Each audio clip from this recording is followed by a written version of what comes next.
This concludes another episode of MC Anime Podcast. MC Anime Podcast is available on podcast directories like Google Podcast, Apple Podcasts, Spotify, iHeartRadio, and YouTube. We also have our website at mcanimepodcast.com. If you want to directly support us, then follow Patreon blog MC Anime. Finally, if you want services for hire, then we're available on Fiverr for audio and video production, graphic design, idea consulting, and blog and article writing.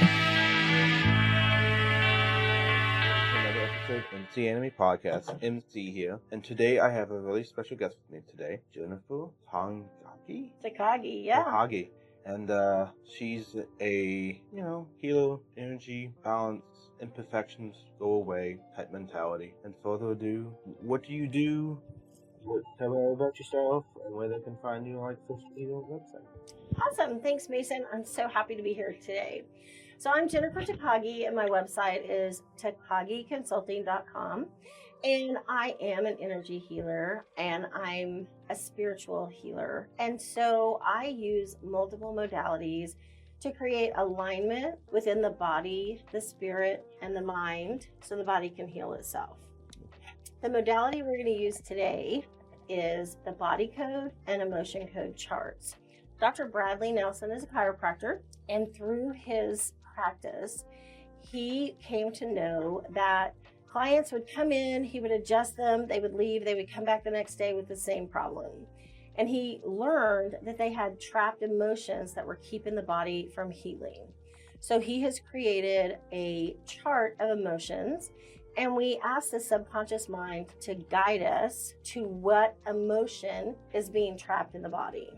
Once we release that emotion by setting our intention to clear it, it's gone. And when we have a trapped emotion, we continually relive experiences throughout our lives to feel that again. We may not like that emotion, but the subconscious mind knows what it feels like, so it keeps going back to it. Okay. As he continued his work, he created a very elaborate chart, path, system that takes you through to get to the heart of the matter within your body on what is imbalanced. Once we create balance within the body, then it can use its innate ability to heal. So Mason and I have been talking earlier. He has a pretty severe cut on his finger. It's healing, but he's concerned about going snorkeling with the whole group on Sunday and getting in the ocean because will that create more bacteria, more problems? So today we are going to see if the body code chart can help create balance within the body so it can heal that finger even further. I want to put a caveat out there. I'm all about modern medicine. I'm a both and kind of girl, not an either or. Never quit doing what the doctors tell you to do something holistic or on a different path. So whatever medicines, prescription, over the counter you're putting on that to help it heal, keep doing, but this will just create alignment and balance to help it heal more quickly and more effectively, and your body will help. You with me on that? Yeah. All right. Do I have permission to connect with your subconscious so that we can move forward? So I use a pendulum for muscle testing, and muscle testing is a yes or no type questioning. And some people do it with putting their fingers together and making like rings, and they ask a yes question and it's really strong. If they ask a no question, the fingers break apart. I learned using a pendulum, and I started actually with a necklace that had a drop on it that was kind of heavy. You just need a chain and something that's weighted. So my first question, my yes or no's, forward and back for yes, counterclockwise for no. So am I connected with Mason's subconscious? Yes. Can the body code chart help clear any imbalances around the wound that would keep him from going on the snorkeling trip? Yes. Is the first imbalance, I'll turn this so you can see the screen. Is the first imbalance on the left side of the chart? Yes. Is it energy? No. Is it circuit or system? Circuit or system. Is it on the left side of the chart? Yes. Is it a disconnection? No. Is it a system? Yes. Is it on the left side of the chart? No. The right side. Is it the top half of the chart? No. Is it the immune lymphatic system? Yes, the immune lymphatic system. Is it on the left side of the chart? Yes. Is it the top half of the chart? Yes. Is it a lymph node? Yes. Is it the thymus? No. It's a lymph node. All right. So I am not a doctor. I don't even pretend to be. And I don't have to know what these things are because your subconscious mind guided us there. So, lymph nodes are widely spread throughout the body and are linked to each other by lymphatic vessels. The lymph nodes, via the lymphatic system, collect pathogenic invaders, waste materials, and fluids for processing. Lymph nodes store important blood cells such as B and T cells and other white blood cells. A swollen lymph node is usually a sign of an infection or illness. We know you have a cut on your finger. We know it's causing a problem. So your lymph glands are trying to clear it. So when we realign your lymph glands, that will help with the healing of your finger. So what we'll do is we will see if there is an additional imbalance. And once we get all the imbalances your subconscious mind is willing to let go of, we'll go from the bottom up and clear them. All right. Is there anything more we need to know about the lymph node? No. Is there an associated imbalance we can address? Yes. Is it on the left side of the chart? Nope, the right side. Is it a pathogen? Yes. Is it a physical pathogen? Yes. Is it on the left side of the chart? No, the right side. Is it a parasite? Nope. Fungus? No. Bacteria? Yes. So when I said parasite and fungus, it went counterclockwise. And when I said bacteria, it started going back and forth, which means you do have a bacterial infection. It's probably isolated in that wound. Makes perfect sense. Does that make perfect sense to you? Yeah, it has the risk of bacterial infection and all that stuff. Yeah. Hasn't been exposed, but maybe that it could be a concern. Well, and the bacteria also has to help it heal. So it's like... Yeah. What came first, the chicken or the egg? Yeah, exactly. All right. Is there anything else we need to know about this bacteria infection? No. Is there an associated trapped emotion? No. Is there an associated imbalance? Look at us go. We're getting really deep here. Is it on the left side of the chart? No. The right side of the chart. Is it a pathogen? No. Is it a misalignment? Yes, misalignment. Is it the left side of the chart? Yes. Is it a system? Yes. Is it on the left side of the chart? No. The right side. Is it the top half of the chart? Yes. Is it circulatory system? Nope. Digestive system. Is it the left side of the chart? Yes. Is it the tongue? Nope. Stomach sphincter? Nope. Is it the stomach? Stomach. So the stomach is a muscular organ that secretes protein digesting enzymes, hydrochloric acid, and mucosis, and churns swallowed food to begin the digestion process. Common symptoms of an imbalance, and this is what was very shocking to me to learn. Discomfort in the neck, discomfort in the shoulder, discomfort in the elbow or wrist. When you're talking stomach, I would not have expected those physical things. But then the basics that you would expect: hiatal hernia, acid reflux, stomach pain, ulcers, bloating, gas, constipation, or diarrhea. The stomach generates the following emotions: anxiety, despair, disgust, nervousness, worry, failure, helplessness, hopelessness, lack of control, and low self-esteem. So the stomach's churning away, it's doing its thing, and it's making things great, and it's also causing problems. I tend to overeat, so the stomach could always be upset at times, and it forces everything out. There you go. Is there anything else we need to know about the imbalance in the stomach? No. Is there an associated trapped emotion? No. Is there another imbalance we can address today? No. Is this all the body code chart can do for Mason's finger today? Yes. Okay. All right. So we're going to clear these, and we're going to set the intention of balancing and aligning these three things. Pardon me. We're going to start with the stomach and work our way back. So, deep breath in, and we're going to align and balance the stomach. Is the stomach happy now? Yes. All right, that bacterial infection, let's clear that out. Deep breath in. Have we cleared out the bacterial infection? Yes. All right, your lymph nodes, let's align those and clear them. Deep breath in.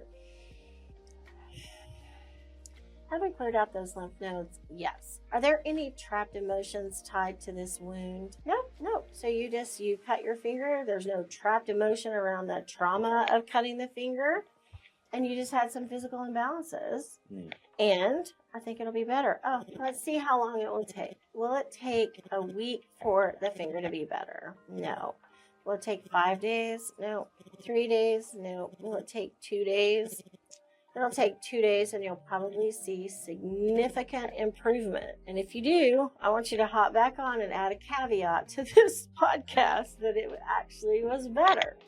Because it takes a little while. You did it a little while ago. Your body's been trying to heal it. Yeah. Thoughts, questions? Well, all right. So, let's say, a physical an ailment. Does the body usually feel like trapped with a physical ailment that's like minor? Or is it more like a serious alignment that tends to be a problem? Well, it can be either or. So anytime the body is trying to heal itself, something is out of alignment that could potentially be interrupting the healing process. Okay. So the cut on your finger is minor compared to cutting your finger off, right? Yes. But there were still 3 imbalances that were impacting the healing process. Now, is that eventually going to heal on its own? Yes. Did this speed up the process? I believe the answer to that is yes. Sometimes it's emotional problems that cause physical ailments. Okay. So someone who has an immense amount of anxiety can end up with ulcers because anxiety is an emotion that is churned and created in the stomach and stored in the stomach. So the more anxiety you have, the more your stomach is impacted.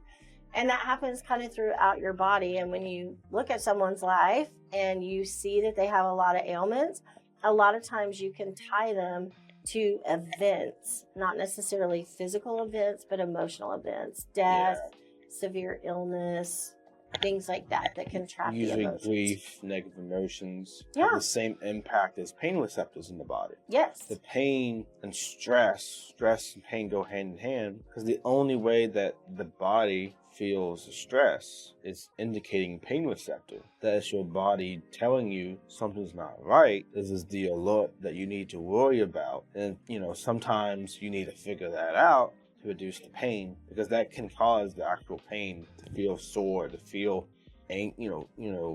joints being tender and all that stuff. Absolutely. Every time. So what's your, how you came to this methodology through the chiropractor that you sought out, more specific details, or how did that come out? Well, I like to say that I was just on a bunny trail, hipping and hopping in through the woods, and I kept landing on different things. And I was at a mastermind, a women's mastermind, and we were all entrepreneurs trying to grow our businesses.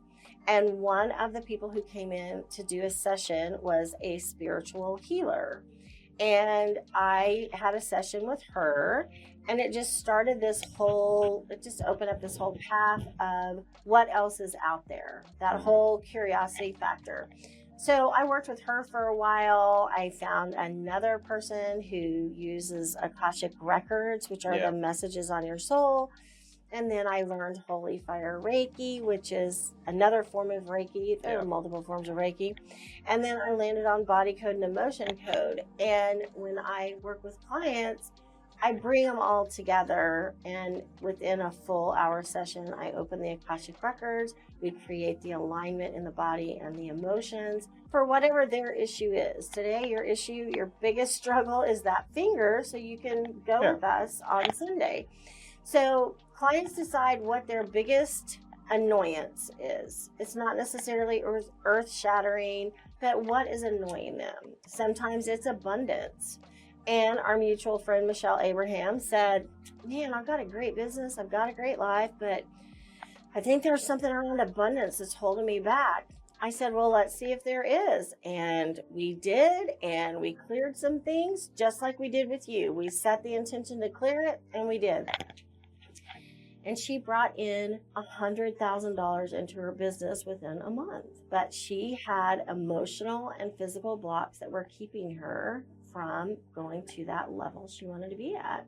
So it doesn't have to be just physical. It doesn't have to be just emotional. They're completely integrated. And so I love this work because most of the time clients feel better quickly. I had a client reach out to me and she said, how long ago was our session? I said, I think 4 months. And she has a lot of physical ailments that have been going on for, 30, 40 years. And she said, well, I just want to let you know, physically, I still have all the same illnesses, but inside, I just feel better. And to me, that was just a huge win. All right. So when you classify yourself, what is your catchy job title that you like to go by? My catchy job title. I'm just going to be honest with you, Mason. That was one of the things Brandon and I were talking about this morning. What is my catchy title?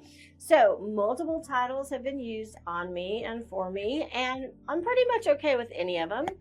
One is a soul care coach. I literally have a certificate. I'm a certified soul care coach. I am a certified body code and emotion code practitioner. I am a certified coaching specialist, and then I've got a whole bunch of other ones. But most recently, someone described me as a business intuitive because I typically work with spiritual women entrepreneurs, and it's kind of part of the whole intuitive package there. And yeah, my friends call me Witchy Woo, so... Witchy Woo? Witchy Woo. It's a little bit witchy, a little bit woo. Witchy Woo. Yeah, it's kind of fun, isn't it? Hey guys, I'm the Witchy Woo. Come on over, have a session where we can talk about your body, emotional code, and behavioral code specialist. I know, right? It's hard to land on one. I haven't quite decided. Well, how about just do like the body code / emotional code specialist? Well, yeah. Only because it's more than that. That's the problem. Okay. Yeah, but I like that too. Lots of possibilities. The good news is, it doesn't matter. I'll land on one day. All right. This is why this is called intuition and self-alignment. Exactly. It's a journey. It's not a destination. And the journey along the way could be potentially changed because everything is changing always. Yes. I agree with that. Just like the alignment of the planets is spinning on the axis, we have our own axis that we don't have a control of. It just happens. Absolutely.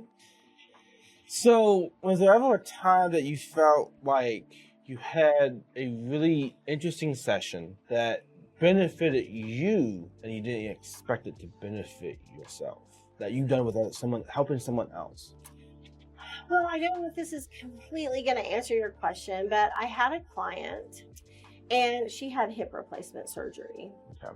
And she woke up from surgery and she couldn't lift her leg. Okay. And that went on for 2 years. And once she was standing with a cane, she could walk because she could kind of drag that leg behind her. But pretty much her quality of life was diminished. So I started working with her, and we only did emotion code because there's a lot of emotions when you wake up one day and you can't walk and do what you were always doing. And then it was like, okay, let's try the body code. And this magical body code process led us to the piriformis muscle in her hip. And it was out of alignment. And this was on a Friday. And I aligned that same way we did. We just set the intention. The piriformis muscle is happy and aligned. And the next day I was driving out of town and I called her and she said, what's up? And I said, I'm just thinking about you. And I just really think that you're going to be able to lift that leg. And she goes, oh my gosh, I can lift it an inch. Now, an inch doesn't sound like a lot until you consider it had been 2 years to the day since she had been able to lift it at all. We did one more session. She could lift it 6 inches after a couple more sessions, and then her exercising it because, you got to build that strength back from not using it for 2 years. I'm happy to report she can step up on a curb. She can step up into her house. I believe she can now drive her car with her right leg and foot because she couldn't for 2 years. And as thrilled as she is that she got her life back, I'm almost happier than she is because it was so exciting to me to have gifts and abilities that could help bring her life back. Now, do all clients experience this? Maybe, maybe not. Do I guarantee it? Absolutely not. Michelle bringing in $100,000? No, that's not typical. However, I'm so thrilled to have been a part of their journey and have played a small role in it. Yeah, because what I try with myself, I try to live in the moment. When stress happens, I deal with it. But when the stress is gone, I focus on other things. I keep going. I think that strategy has helped me immensely a lot because I'm not worried about the past. I'm worried about the future. But worrying about the future doesn't stress me out because I'm open to the possibilities of what the future can give me.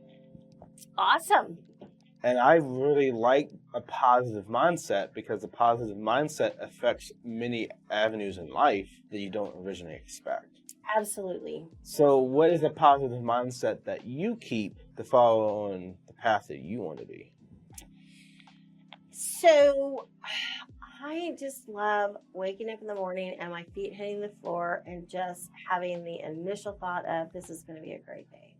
And Jack Canfield, the co-creator of Chicken Soup for the Souls and the Success Principles, he tells a story of someone wakes up and they stub their toe. And they are like, oh my gosh, I just stubbed my toe. It's going to be a terrible day. They stub their toe. They cut themselves shaving. They get stuck in traffic on the way to work. They spill their coffee on their pants. And by the time they get to the office, they've pretty much had a shit day from start to finish already. And the same situation can happen to somebody and they can wake up and they can stub their toe and they can say, oh, wow, I'm glad I got that out of the way for the day. It's going to be a great day. And they go on to have a great day and they don't get stuck in traffic and they don't spill coffee and they aren't running late. So that positive mindset, for me, it's kind of like first thing in the morning. If you wake up and go, ugh, I don't want to get up, you are setting your tone for the day. Yeah. So I like to get up and say, this is the day the Lord has made. I will rejoice and be glad in it. And let's go. Another thing about waking up, I like to have downtime. Let's say before I go to work. Work full time. And I'm responsible for that position. That's my job. I like to have time before I go to work. Just relax, an hour or two, catch a on show, eat some breakfast, answer some questions for the podcast, maybe it's the cover art designer or the sound editor that I have. I like to, have something planned out, maybe post an episode if I have time, stuff like that before I go to work. Or watch a show and relax. Wake up, do everything normal and then go to work. That's what I like. Now when that gets interrupted, I tend to think, okay, fine. So I have to rearrange my time schedule. So now my downtime is going to be after work, not before work. But that's fine because I'm making time later in the day for it instead of making that initial time before work and after. I'm just making it after work. Sometimes some things are not in control. And, let's say there's a suggestion to do something before work. If I don't see I need to do it, I don't do it because I don't want to do it. Because I don't see the need to try to inconvenience me before work to do an activity that can be done later in the week. Okay. Sounds like you've got it figured out. Well, I'm very particular. So I like routine. I like to stick to routine as much as possible. Yes. Because that is what keeps me balanced. Yes. I expect which day of the week that I work, what's most likely going to happen at work. Downtrack the truck, dealing with customers, the floor. I'm opening, there's a different expectation because I've been trained to do different things in the morning and closing. But each day, you say, okay, I got to work early in the morning at 7 o'clock. I need to go to bed a little earlier so I can get some, 5 to 6 hours sleep. So I'm not a zombie when I wake up in the morning and that affects my day. I think routines are good. I like routines myself. And then when I work in the morning time, sometimes I don't eat breakfast. I eat at 10 o'clock, 11 o'clock when I get there. After that, I'm already in my shift and eat. And then that's my lunchtime. That covers me from till the end of the shift. When I go home, I just eat dinner. Or eat a snack and then eat dinner. Excellent. I don't know. I also find I don't need coffee in the morning. The reason is I just don't need coffee to wake me up. I'm not a coffee drinker. I never have been. So what's your morning routine? Oh, it depends on the day. On Monday, Wednesday, Friday, I get up, brush my teeth, throw on my swimsuit, and head to water aerobics. And typically, I come home and take a shower, and as my friends tease me, get camera ready with hair and makeup. I pretty much get up, get dressed every single day. I know a lot of people like to hang out in their sweats all day or pajamas and never get dressed. And they work. They're entrepreneurs. They work from home and they're working. But I just find that I do better if I follow my routine and take a shower and get dressed. You know, I might be dressed casually, but I have on clean clothes and I'm ready to go for the day. Like, you know, sometimes what I do, I don't take a shower until like 11 o'clock, 12 o'clock if I have a day off. Sometimes I don't take a shower, but I'm in clothes that I slept in. I don't sleep in pajamas and all that stuff most of the time. It's usually the clothes I was the day before I usually sleep in. And, you know, one day it's okay, but the second day I feel icky. It's kind of like smelly fish in the trash. Yeah, you know, you feel icky, and then it's like, well, I take a shower. And most of the time I don't go without more than 2 days to take a shower, because more than one day. I take a shower and wash my hair every single day. Even when I'm sick, I can't do it. I have to take a shower and wash my hair. No, it depends if I'm doing something. I'm more motivated to take a shower.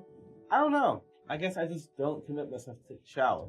It's not your routine. It's mine. It's not yours. True. Well, it should be a routine.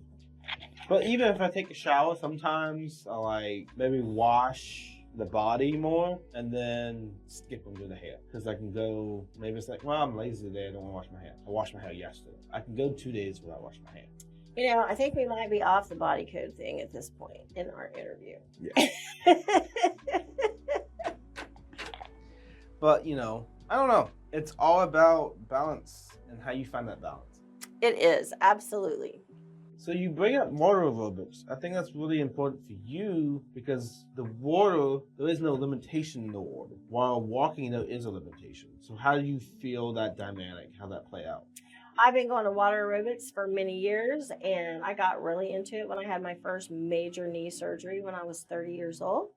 And I've been going pretty much ever since. And the water is cooler than your body, and it helps with inflammation and helps with mobility.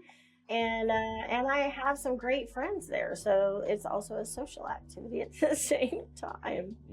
And it allows me to walk and do the other things I want to do. So you had more energy by doing mobile aerobics? Of course. So not having mobile aerobics, is that like kind of like messing you up a little bit this week? Not at all, because I'm on a business trip. Oh, true. So you just relax, so you're not as stressed. No, I'm good.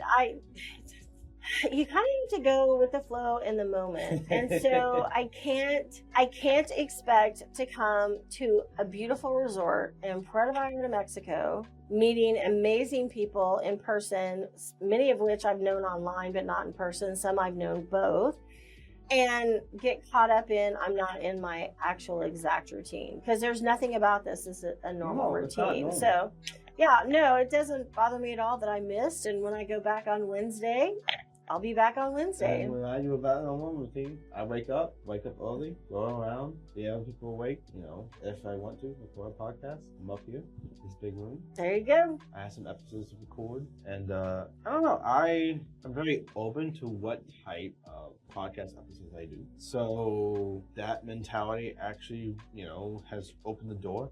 Interviewed Susie, one of the cooks for the trip. Guess what? I had Sailor help me, being a translator, to talk about her favorite telenovela. And telenovela is a really good show in Spanish culture and Mexico. Importantly, because it's like a soap opera genre that they watch, and it's like, it's a release from daily life.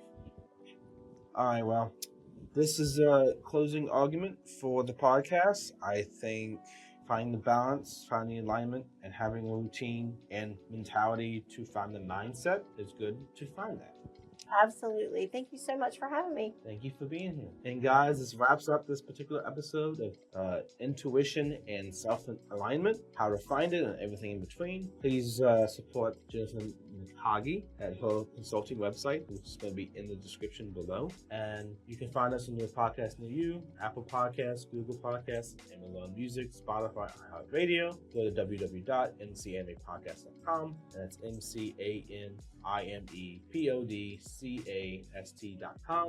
And you also support us on Patreon. We have the blog MC Anime and the MC Anime community. You can come in and actually have extra content, bonus content, and more on that. Thank you guys. Enjoy your day. Hey guys, this is me back again.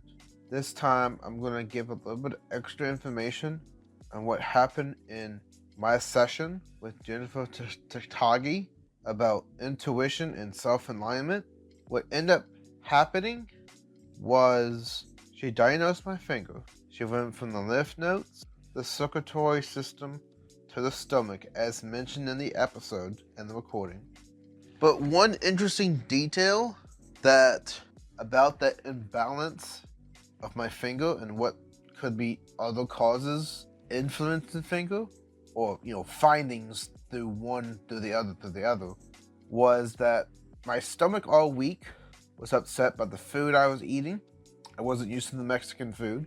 Also, there was an interesting aspect 2 or 3 days after I recorded with Jennifer Takagi when I was under hypnosis. And yes, in that episode, you have me being in pain, mentioning of the stomach. So stay tuned to the hypnosis episode to see actually how my stomach was affected in my interview with Singri Zingati. But anyway, I can personally validate for Jennifer Takagi that she is spot on when it comes to one-on-one sessions that involves using emotional code and body code to basically go over imbalances in your system and discuss imbalances and actually give you peace of mind when it comes to spirituality and just any issue you have at hand, a place to talk about it and have a therapy-like session with Jennifer Takagi. Alright guys, bye, and that is how Jennifer Takagi is validated in my case, specifically what happened in the hypnosis. The hypnosis will be another episode coming Hey guys, soon. Bye, welcome guys. to the MC Anime Podcast. We cover anime, geek culture, Japanese aesthetics, and Asian studies. We are a multi-fandom podcast, and you can expect to hear topics in your favorite hobby or fandom activity potentially. You can find MC Anime on Google Podcasts, Spotify, Apple Podcasts, and YouTube. Also, please check out mcanimepodcast.com, our website. Furthermore, stay tuned in for another episode.